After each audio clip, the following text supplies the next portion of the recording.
Saya akan sharing dengan saudara sebuah pengajaran firman Allah yang pagi ini saya berikan judul Berjalan di Atas Air. Mari kita baca ayatnya langsung, Matius 14, kita baca ayat 22 sampai 33. Tapi pagi ini kita baca sampai 22 sampai 28 saja ya, supaya tidak berkepanjangan waktunya. Saya akan bacakan ayat-ayat ini saja biar bisa menyingkatkan waktu ya. Matius 14 saya akan baca 22 sampai 28 saja. Nanti ayat selanjutnya Anda bisa baca di rumah saudara masing-masing. Ayat 22 saya baca begini kata firman. Sesudah itu Yesus segera memerintahkan murid-muridnya naik ke perahu dan mendahuluinya ke seberang. Sementara itu ia menyuruh orang banyak pulang. Dan setelah orang banyak itu disuruhnya pulang, Yesus naik ke atas bukit untuk berdoa seorang diri. Ketika hari sudah malam, ia sendirian di situ. Ayat 24, perahu murid-muridnya sudah beberapa mil jauhnya dari pantai dan diombang-ambingkan gelombang karena angin sakal. 25, kira-kira jam 3 malam, datanglah Yesus kepada mereka berjalan di atas air. 26, ketika murid-muridnya melihat dia berjalan di atas air, mereka terkejut dan berseru, itu hantu. Lalu berteriak-teriak karena takut. 27 ya. Tetapi segera Yesus berkata kepada mereka, tenanglah, aku ini, jangan takut.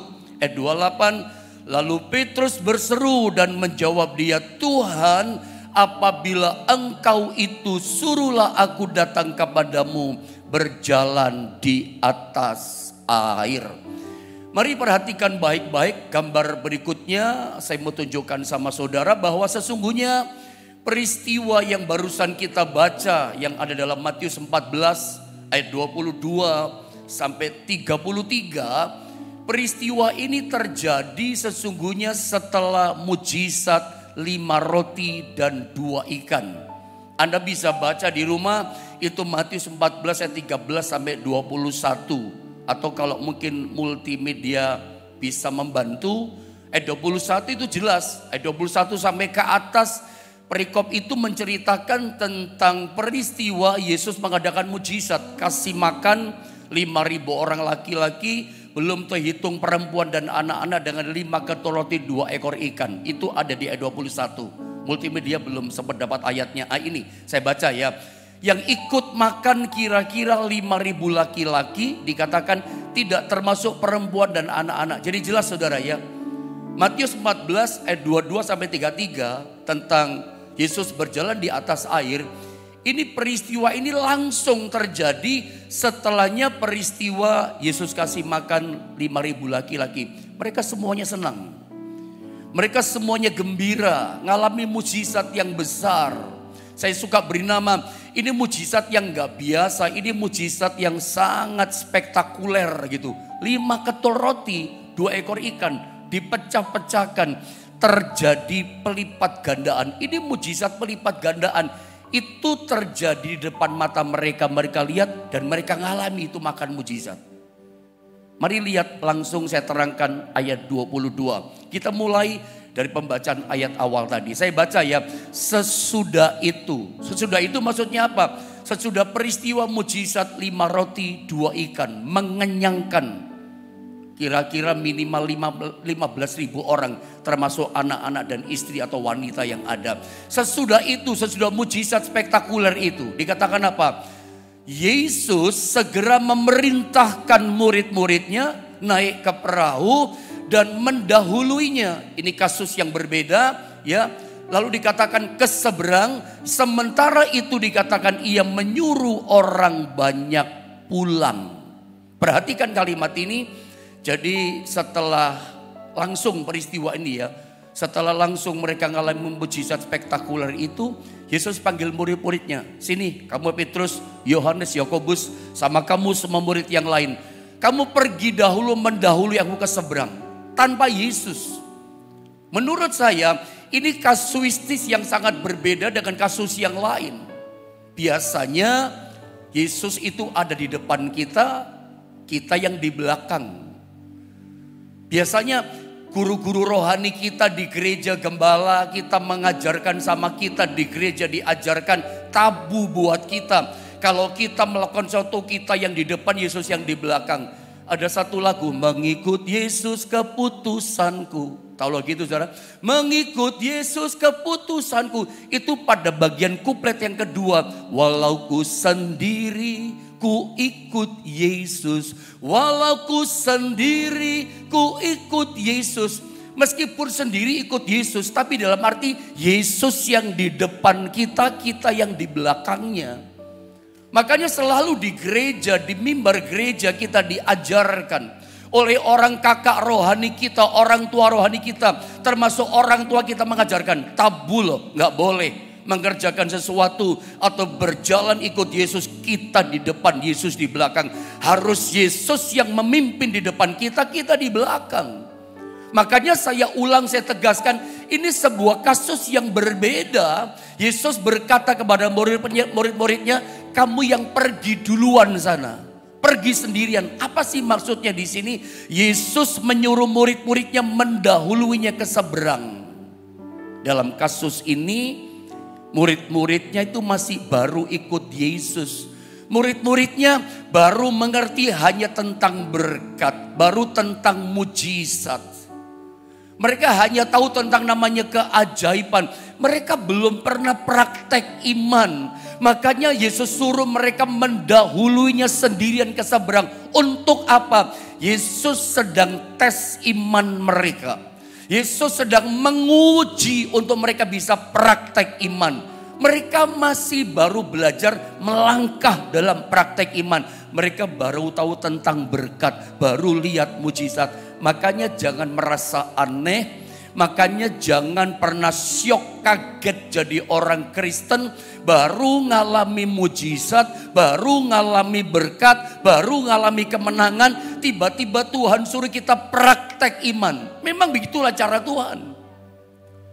Saya teringat sebuah kisah cerita. Ada seorang hamba Tuhan di Amerika. Beliau ini cacat. Pendeta ini duduk di kursi roda. Sehingga setiap kali beliau ini si pendeta melayani di gereja di mana dia menggembalakan, ya khotbahnya di kursi roda. Nanti kalau ada orang-orang datang minta didoakan, dia doakan di atas kursi rodanya. Duduk di kursi rodanya maksud saya. Dan keajaiban mujizat luar biasa terjadi. Orang-orang buta melihat lewat doa penumpangan tangannya. Orang-orang lumpuh didoakan sama pendeta yang lumpuh ini berjalan. Aneh kan? Aneh luar biasa. Doakan orang lumpuh jalan, si pendeta sendiri duduk di kursi roda, dia lumpuh. Dan setiap dia pelayanan pendeta ini, mujizat luar biasa terjadi. Makanya gak heran ada banyak orang datang bertanya sama dia. Ada banyak pendeta hamba Tuhan sharing tanya sama dia. Apa sih rahasia kesuksesan pelayanannya? Apa rahasia luar biasa si pendeta dipakai sama urapan Tuhan? Banyak orang bertanya. Dan jawaban pendeta ini berkata begini. Hal yang paling penting itu adalah bukan satu hari sebelum perang. Tapi hal yang paling penting itu justru satu hari setelah perang. Sebutlah begini. Mujizat 5 roti 2 ikan. Mujizat spektakuler ini adalah peperangan. Ini adalah setelah mengalami kemenangan. Atau ini adalah mujizat yang besar, kemenangan yang besar. Nah, the most important thing-nya yang paling penting itu adalah justru satu hari setelah mujizat spektakuler itu. Justru yang paling penting itu adalah setelahnya mereka mengalami mujizat spektakuler itu. Apa yang mereka buat? Hari itu setelah para murid-murid Yesus mengalami mujizat yang besar, Yesus suruh mereka praktek iman. Sekarang kamu berangkat mendahului aku seberang. Tanpa dia, sendirian saudara. Dan dalam ayat ini Yesus pun kalau kita baca di ayat 23, Yesus juga sendirian di atas bukit. Setelah menyuruh orang banyak pulang dan menyuruh muridnya, kamu berangkat mendahului aku ke seberang. Mereka berangkat duluan. Yesus juga sendirian, muridnya juga sendirian. Ini yang istilah saya, the most important thing-nya di sini pentingnya. Bukan pada waktu ngalami mujizat, tapi setelahnya kita ngalami mujizat dan berkat kemenangan. Apa yang dibuat Yesus? Saya baca ayat 23 ya, perhatikan baik-baik. Dan setelah orang banyak itu disuruhnya pulang, Yesus naik ke atas bukit. Secara rohani, bukit itu bicara level rohani yang tinggi. Tidak gampang untuk naik ke bukit rohani yang tinggi berdoa. Dikatakan begini, Yesus naik ke atas bukit untuk berdoa seorang diri. Ya, ketika hari sudah malam, gambaran kehidupan kita masa sukar itu hari sudah malam. Ia sendirian di situ. Dengar baik-baik, Yesus naik ke atas bukit untuk berdoa itu sendirian. Kalau doa 2 orang mungkin lebih gampang. Doa bareng-bareng di gereja lebih mudah. Tapi waktu sendirian apa yang Anda buat? Mungkin dengan cepat estafet. Anda lihat gambar berikutnya. Sesungguhnya saya ingin katakan sama saudara, pesan ini yang Tuhan bebankan di hati saya harus bagikan sama saudara. Kualitas iman kita, kualitas rohani kita dan cinta murninya kita sama Tuhan, itu kapan kelihatannya? Kelihatannya justru waktu kita sendirian. Kelihatannya justru waktu kita setelah mengalami kemenangan, mengalami job besar, mengalami berkat besar, mengalami mujizat besar. Sehari kemudian atau berikutnya apa yang kita buat? Tuhan suruh kita praktek iman loh. Nah, waktu kita sendiri praktek iman itu, apa yang kita kerjakan? Waktu kita sendirian itulah menunjukkan kualitas kita seperti apa. Salah satu definisi pengertian karakter itu salah satunya artinya adalah begini. Waktu kita sendirian, apa yang kita buat? Waktu kita sendirian, tidak ada orang lihat. Sahabat kita, orang dekat kita nggak lihat. Apa yang kita lakukan? Terutama pada waktu kita dihantam badai. Waktu kita setelah ngalami mujizat. Waktu kita ngalami kesulitan, suka dan duka. Waktu kita sendirian itu loh. Apa yang kita lakukan? Nah, definisi karakter itu adalah itu salah satunya. Apa yang kita buat? Tidak ada orang. Apakah kita kalau hadapi masalah seperti gambar yang saya tunjukkan sama saudara, kita pegangin kepala kita stres, cuman diam pegangin kepala, remetin tangan kita ada bikin apa-apa, atau kita cuma nangis saja waktu sendirian, waktu dihantam kesulitan, waktu sendiri itu kelihatan siapa kita. Atau waktu kita sendirian cuman main HP saja, cuman chatting saja sama teman, curhat di media sosial apa yang Anda hadapi. Waktu sendiri apa yang Anda buat? Atau Anda boring, kenapa saya ngalami keadaan seperti ini di gambar itu? Anda marah mungkin waktu sendiri, Anda ngomel-ngomel, bersungut-sungut, Anda kecewa sama Tuhan. Pesan ini yang saya mau coba lepaskan sama saudara. Waktu kita sendirian, disitulah kelihatan kualitas cinta, iman, percaya kita kepada Tuhan. Murninya kita kayak apa ikut Tuhan? Waktu kita sendiri. Murid-murid sedang sendirian di Danau Galilea. Yesus sedang sendirian tapi dia berdoa di atas bukit. Bukit itu bicara tingkat rohani yang tinggi. Justru kualitas rohani kita itu dewasa atau tidak, tingkat mutu rohani kita itu tinggi matang atau tidak, itu ditentukan pada waktu kita sendirian. Itu karakter. Waktu kita sendiri itu menentukan kematangan iman kita, kualitas kita seperti apa. Nah, saya mau tunjukkan estafet ya secara kontekstual ayat ini. Lihat ayat 24. Apa yang terjadi dengan murid-murid Yesus setelah mereka mengalami mujizat? Ingat kata hamba Tuhan tadi, the most important thing-nya yang paling penting bukan satu hari sebelum kita mengalami perang kemenangan. Setelah kita menang, itu justru hal yang paling penting. Setelah mengalami mujizat, apa yang kita lakukan? Lihat para murid ayat 24. Perahu murid-muridnya sudah beberapa mil jauhnya dari pantai. Terjemahan bahasa Inggris, King James Version, pakai kata the midst of the sea, di tengah-tengah lautan. Lalu dikatakan apa? Di tengah-tengah lautan di pantai Danau Galilea dan diombang-ambingkan gelombang itu perahu mereka, dikatakan karena angin sakal. Tuh King James katakan The wind was contrary, contrary. Jadi diterjemahkan dalam bahasa Inggris, angin sakal itu adalah angin yang contrary. Apa itu contrary? Angin yang menerpa dari depan. Angin keras, angin badai sakal yang datangnya bertiup dari depan, menghalangi kita supaya nggak bisa maju. Secara rohani selalu kita alami seperti ini. Justru hal yang paling penting, the most important thingnya itu begini. Setelah mengalami mujizat, seringkali datang ini angin sakal dari depan. Jelas menghadang kita terang-terangan. Ada orang fitnah kita. Ada orang terang-terangan mau jegal kita supaya jatuh bisnis kita, jatuh iman kita. Setan pun akan terang-terangan bagaikan kontradiksi istilahnya. Dari depan dia hadang kita supaya kita nggak bisa maju.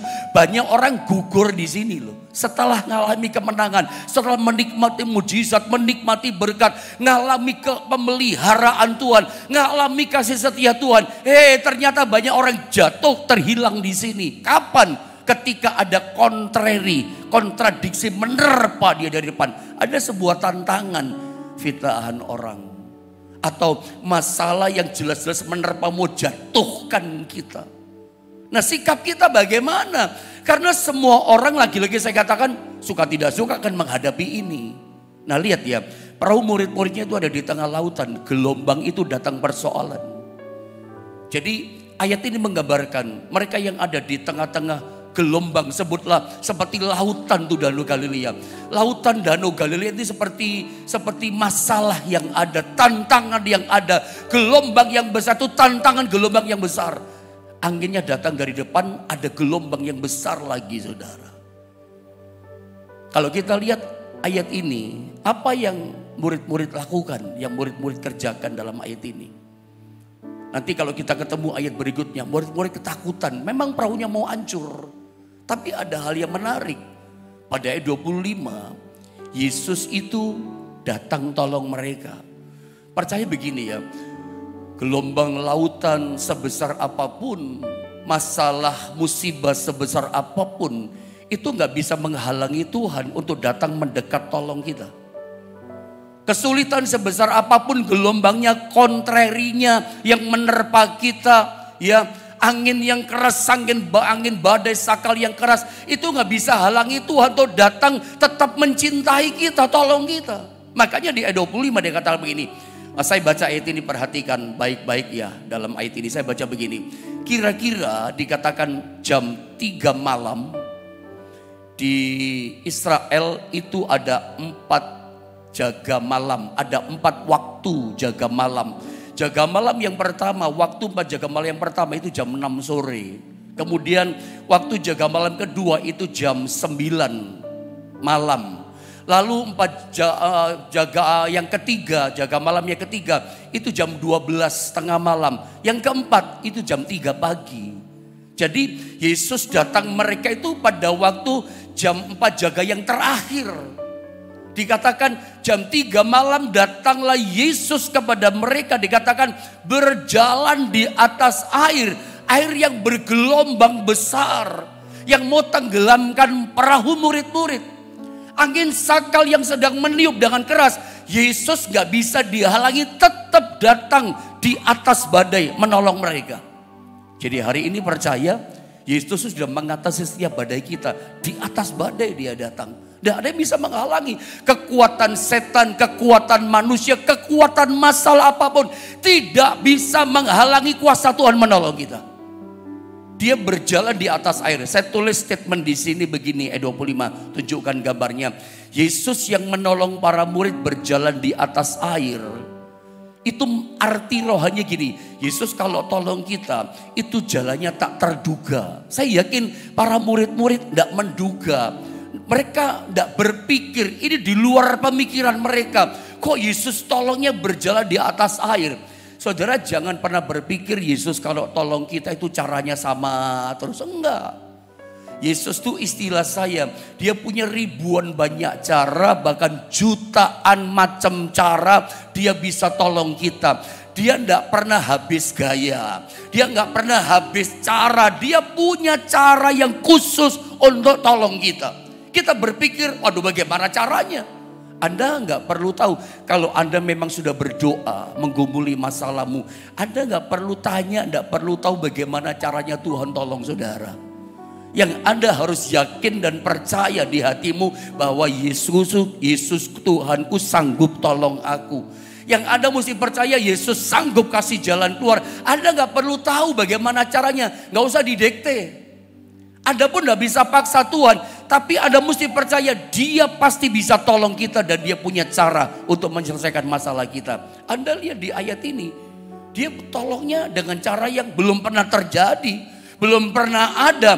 Dan murid-murid memang lagi praktek iman belum pernah lihat itu mujizat. Murid-murid saat itu sudah berkali-kali lihat Yesus melakukan mujizat. Dan memang kalau kita baca di Alkitab, Yesus itu macam-macam caranya. Penyakitnya boleh sama, misalnya seorang buta. Satu kali Yesus meludah ke tanah, diaduk tanahnya kayak lumpur, dioleskan. Basuh dirimu di kolam Siloam, matanya kemudian melihat. Tapi ketemu seorang buta yang lain, sebutlah namanya Bartimius. Yesus berkata begini, apa yang kau kehendaki aku perbuat bagimu. Rabuni, Rabi, aku pengen melihat. Jadilah kepadamu seperti imanmu. Langsung melek matanya. Caranya berbeda-beda, percaya. Anda jangan berpikiran gini, setiap tahun, setiap bulan caranya Tuhan sama terus caranya. Enggak. Makanya iman kita mesti tumbuh, iman kita mesti naik. Percaya begini, hari ini apapun masalahmu, Yesus sanggup tolong keadaan masalahmu yang sulit. Tetapi menarik, ketika Yesus datang, tidak ada yang bisa halangi dia berjalan dengan cara yang tak terduga di atas air tolong para murid. Respon para murid ini ketakutan.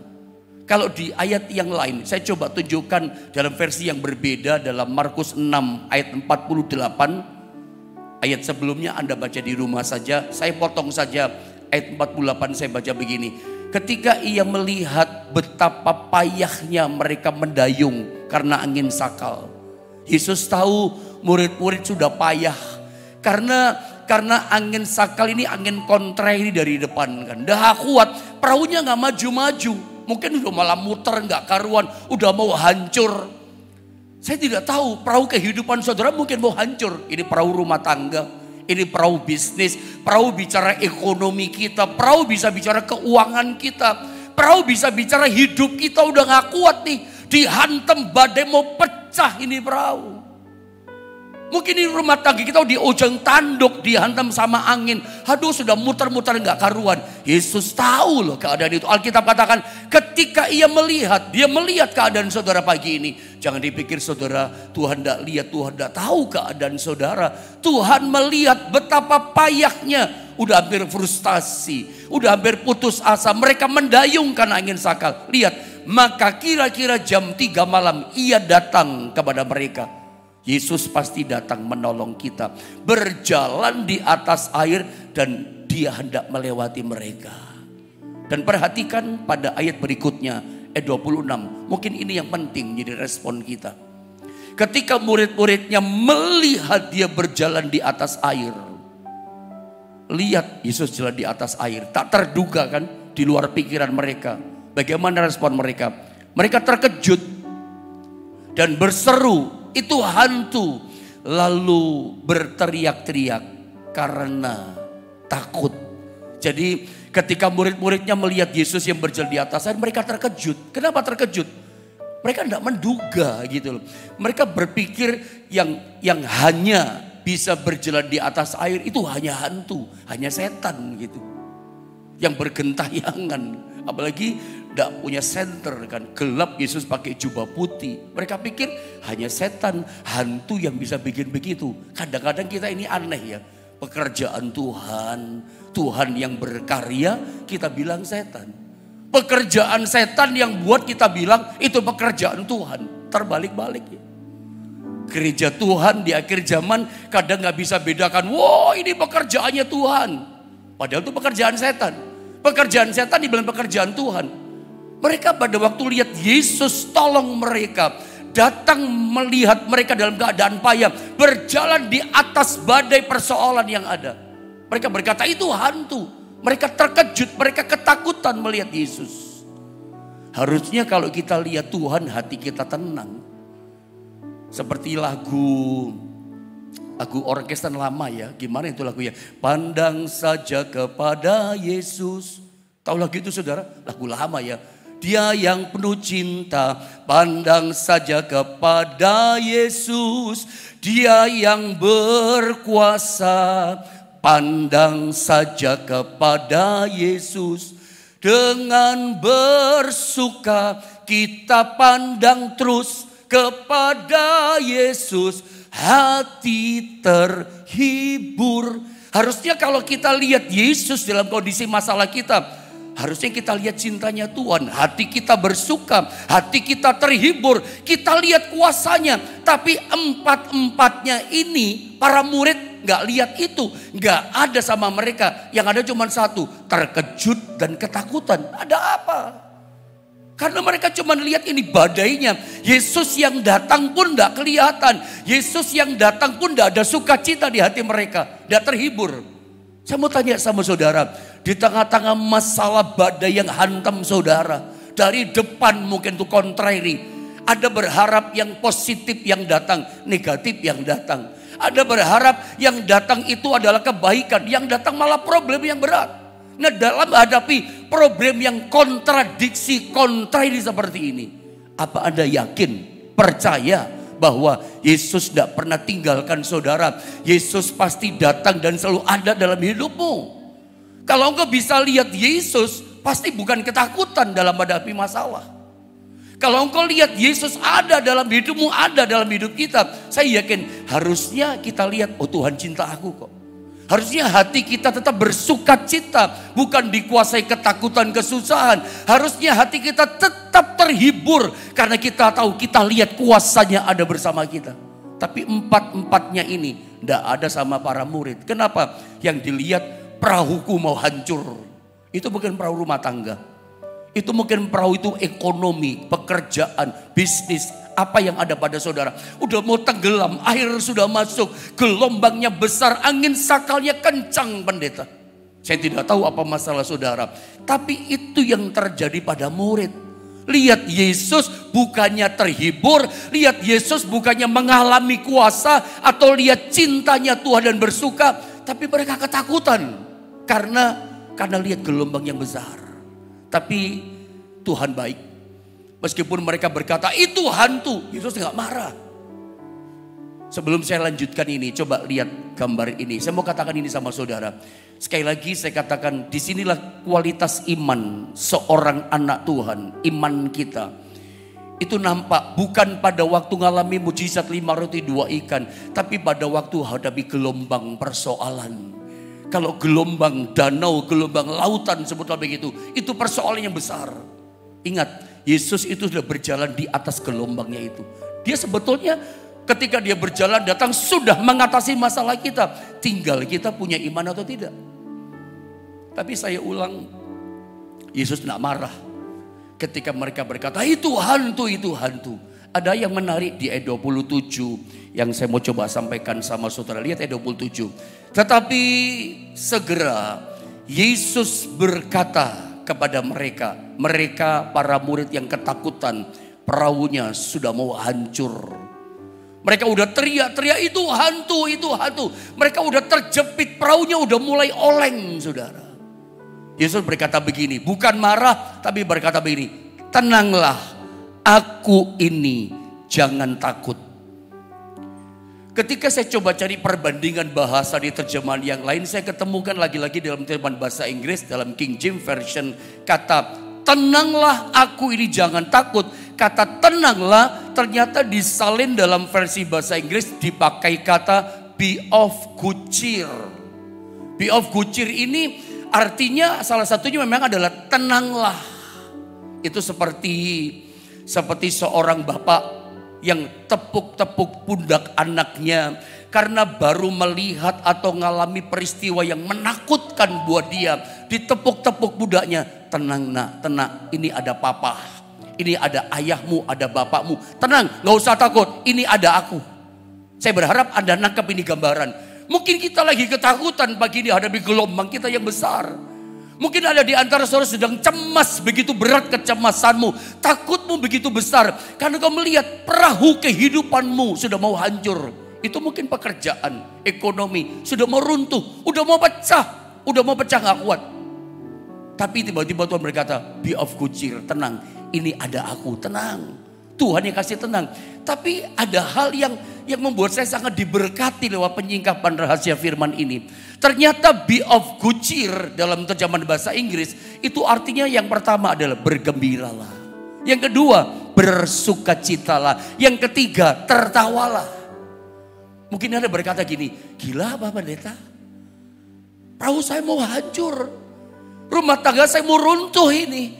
Bagaimana sih pendeta stres? Kan pendeta berkata, kenapa di tengah-tengah saya menghadapi gelombang pencobaan yang besar, perahu kehidupan saya mau runtuh, mau pecah ini. Kok firman katakan pendeta mengajar disuruh be of good cheer, bergembiralah, bersukacitalah, tertawalah. Bukan saya yang mengajar, Yesus yang bilang.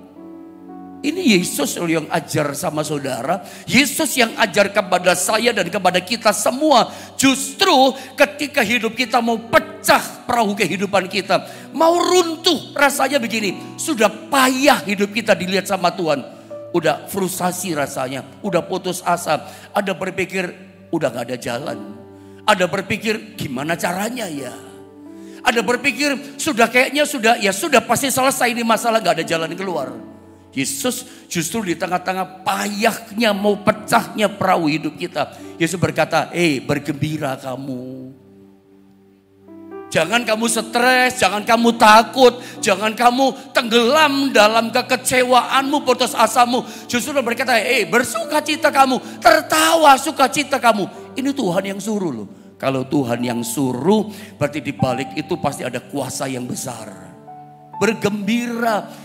Pesan firman Allah, jangan kau tenggelam dalam kesusahanmu. Jangan saudara dibuat tenggelam oleh gelombang laut masalahmu. Engkau membuat rasanya tidak berdaya. Tuhan berkata, bergembira kamu, be of good cheer lah kamu, bersukacitalah kamu. Karena memang sukacita itu membuat kita kuat. Kalau kita, gini loh, semua orang hadapi masalah. Bukan cuma Anda.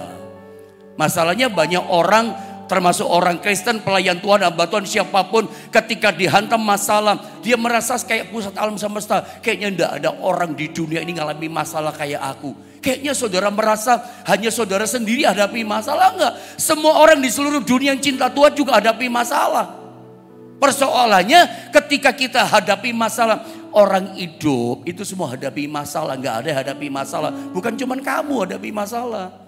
Sampai kita tinggalkan dunia ini, alias kita mati dikubur di dunia ini, itu baru selesai kayaknya masalah.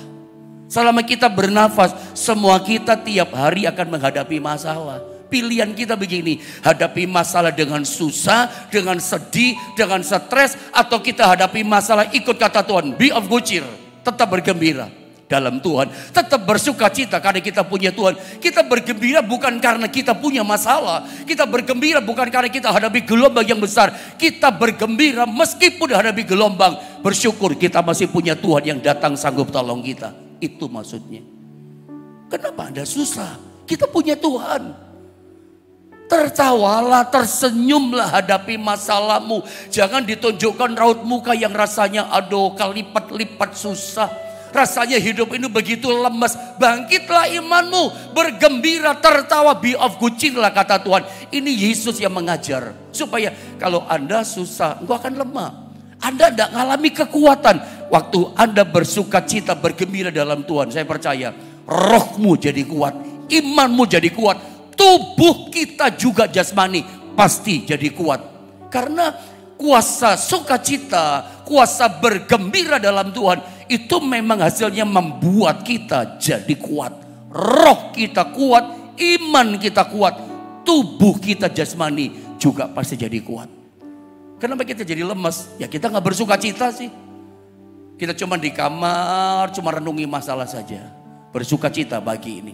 Dan kemudian ada hal yang menarik. Ini ayat terakhir gitu ya. Ayat 28. Lalu Petrus berseru dan menjawab dia, Tuhan, apabila engkau itu, suruhlah aku datang kepadamu berjalan di atas air. Kata Yesus, datanglah. Come on Petrus, come, datanglah. Maka Petrus turun dari perahu dan berjalan di atas air mendapatkan Yesus. Memang Petrus luar biasa, orang ini banyak salahnya juga. Seringkali ngomong duluan, mikir belakangan, aku rela mati buat engkau. Banyak salahnya orang. Tapi dalam kasus menghadapi gelombang yang besar, dalam kasus menghadapi perahu yang mau hancur, kita mesti angkat 2 jempol sama orang namanya Petrus. Yang lain cuman ketakutan, diam, tercekam, tercekat di dalam perahu. Petrus berkata, jika benar itu adalah engkau Tuhan, suruh aku datang kepadamu. Yesus berkata, Petrus datanglah. Ambil positifnya, sikap Petrus ketika hadapi perahu yang mau hancur, hadapi angin sakal kontrari yang menerpa mau hancurkan kita, hadapi gelombang badai masalah yang besar. Tiru Petrus, datang kepada Tuhan. 2 kali Yesus berkata, datanglah. Yang pertama itu dalam Matius 11 ayat 28. Dia pernah berkata begini, marilah kepadaku. Terjemahan lain berkata, mari datang kepadaku, datanglah kepadaku semua yang letih lesu dan berbeban berat. Untuk apa? Aku akan memberi kelegaan kepadamu. Jangan lain, aku mau kasih kelepasan sentosa sama kamu. Datanglah. Yesus juga mengundang Petrus, Petrus datanglah. Yang lagi ketakutan semua, datanglah. Saya tidak tahu masalah apa yang sedang menerpa saudara.